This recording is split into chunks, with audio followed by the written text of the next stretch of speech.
Hi friends, my name is Chaitanya Patke and welcome back to my YouTube channel. In this video, we are going to take a look at the squads that the BCCI selectors have announced for the T20 series versus Australia and South Africa. We have to keep in mind that South Africa will also play a 3-match ODI series against India. That squad hasn't been announced yet, but I will keep you updated on that. For the squad against Australia has been similar to the squad that has been selected for the T20 World Cup, and the three T20 international series which is going to take place into India are going to take place on September 28th, 23rd and 25 respectively. Rohit Sharma is going to be the captain. KL Rahul is going to be the vice captain. Virat Kohli has been named in this squad as well. It will be interesting to see the debate that has been heated up currently, that either KL Rahul or Virat Kohli should open with Rohit Sharma at the top of the order. But I think in my personal point of view, that I had said in my previous videos before, and I stick to it, that Virat Kohli should come in at number 3 only. KL Rahul has come back into form by the looks of it. If we take into account his last innings against Afghanistan, he scored 61 runs at a fair clip. So it will not be the wisest decision to promote Virat Kohli, but you never know. But in my estimation, KL Rahul and Rohit Sharma approach has worked since the 2021 World Cup when KL Rahul has been fit. So that should be the combination. Surya Kumar Yadav will come in at number 4. Deepak Hooda has been named as the all-round option, as we know that he has impressed one and all with the bat in the Ireland as well as in the West Indies as well, and no surprises that selectors have stuck to him in the T20 World Cup squad as well. Rishabh Pant and Dinesh Karthik both have been named. Now it is always a dilemma for selectors whether to select DK or Rishabh Pant. In the first match of the Super 6 stage of the Asia Cup, Dinesh Karthik was preferred, but in the rest of the tournament, uh, Rishabh Pant was preferred. In the final match, both Rishabh Pant and Dinesh Karthik played at the expense of Huda. Hardik Pandya has been named. Ravichandran Ashwin and Yuzi Chahal, the both spin twins. Chahal, the leg spinning option in the squad. He is the lone leg spinning option in the squad, and I think by his high standards, he didn't have a great Asia Cup, so he will have to set the record straight and remind the selectors of his ability. Ravichandran Ashwin as well. He bowled brilliantly well in the game against Afghanistan, but it was inconsequential. It will be interesting to see if the coach Rahul Dravid and bowling coach Paras Mamre give him game time in this series, because only 6 T20s are left, 3 versus Australia and the 3 versus South Africa, and the management will be looking to fine tune its final 11. As we know that Rohit Sharma said after the press conference in the Asia Cup that his most likely 11 has been selected, just minor tweaks needed to settle the perfect combination. So these minor tweaks will be decided on these 6 matches against Australia and South Africa respectively. Akshar Patel has been named as a like for like replacement for Ravindra Jadeja. Bhuvneshwar Kumar didn't perform well in the Asia Cup. His last 2 penultimate overs against Pakistan and Sri Lanka in the Super 4 cost us the match, and although he redeemed himself with a 5-wicket haul, many experts feel, and I also feel certainly, that his performance or even half of it could have been beneficial for India in the match against Sri Lanka or against Pakistan. We at least could have qualified for the final as well. Mohammad Shami, the biggest development in this squad, has been named. There was a lot of chatter and lot of murmurs among cricket experts and commentators that why not Mohammad Shami has been selected. Remember, Mohammad Shami has not played a single T20 international for India after last year's T20 World Cup due to various issues like injuries, workload management. But the selectors currently have overlooked Mohammad Shami for the Asia Cup, despite the fact that he was in good fitness and his bowling rhythm was excellently well. But it is a last opportunity for Mohammad Shami to redeem himself, and selectors himself have said that there is still a window of opportunity open for Mohammad Shami to make it to the 15, despite the fact that the squad is announced.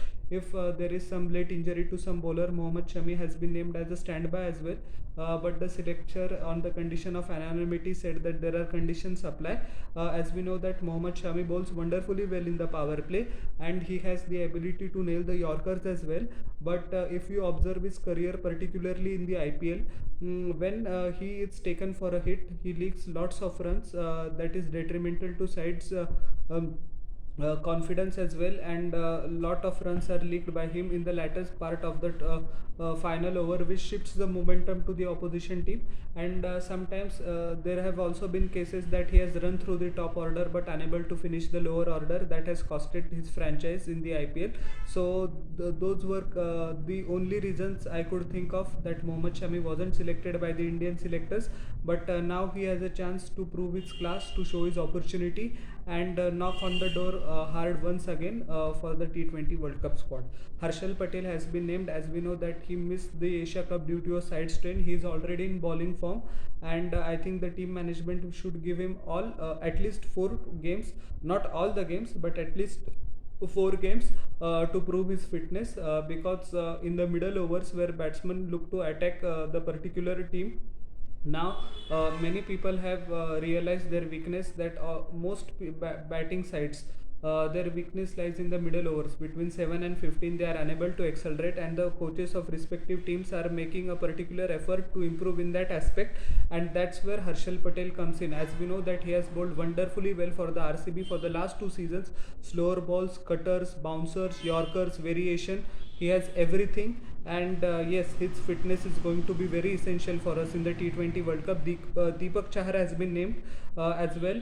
Deepak Chahar is in the standby list in the T20 World Cup, but he has been named in this 15 in place of Arshdeep Singh. Arshdeep Singh is also a part of the original 15, but he will play against South Africa. And Jasprit Bumrah also returns, which is a good news for Indian cricket fans. As we know that he is the most important bowler in the lineup for Team India, and his fitness and match practice is going to be essential if we are going to think of winning the cup. Now, Arshdeep Singh will be in the National Cricket Academy when the Australia series is going on to do some conditioning work. And for the South Africa series, Rohit Sharma is the captain. Selectors have not decided to give rest to players, so that is a good decision. Because it ensures continuity, and only 6 T20s are played. If players take rest, so it doesn't make any sense, because we have to nail the combination right. KL Rahul is the vice captain. Virat Kohli, Surya Kumar Yadav, Deepak Hooda, both Rishabh Pant and Dinesh Karthik are also going to play against South Africa as well. Hardik Pandya will rest during the South Africa series and go to the National Cricket Academy along with Bhuvneshwar Kumar to do some conditioning work. And Arshdeep Singh will return in the squad in place of Bhuvi for the South Africa series. So Yuzvendra Chahal, Akshar Patel, Mohammad Shami, Harshal Patel, Deepak Chahar as well, and Jasprit Bumrah has been named in both the matches against Australia and South Africa. But I think the management will not risk Jasprit Bumrah playing in all 6 games. They will give him 4 or 5 games. Definitely 1 game rest for Jasprit Bumrah, because too much of a workload and risk of an injury is too high, and the costs are very much this close to the World Cup. So a fine squad selected by the selectors. The exclusion of Sanju Samson has raised quite a few eyebrows, but in all due respect to Sanju, I think that he will be named in the ODI squad as well.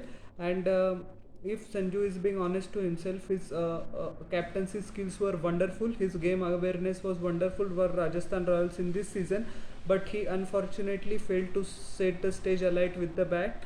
Bearing in mind a couple of knocks, more was expected from Sanju Samson, and it is not like that he was in poor form, but he just couldn't convert starts into big scores, and I think that is what went against him.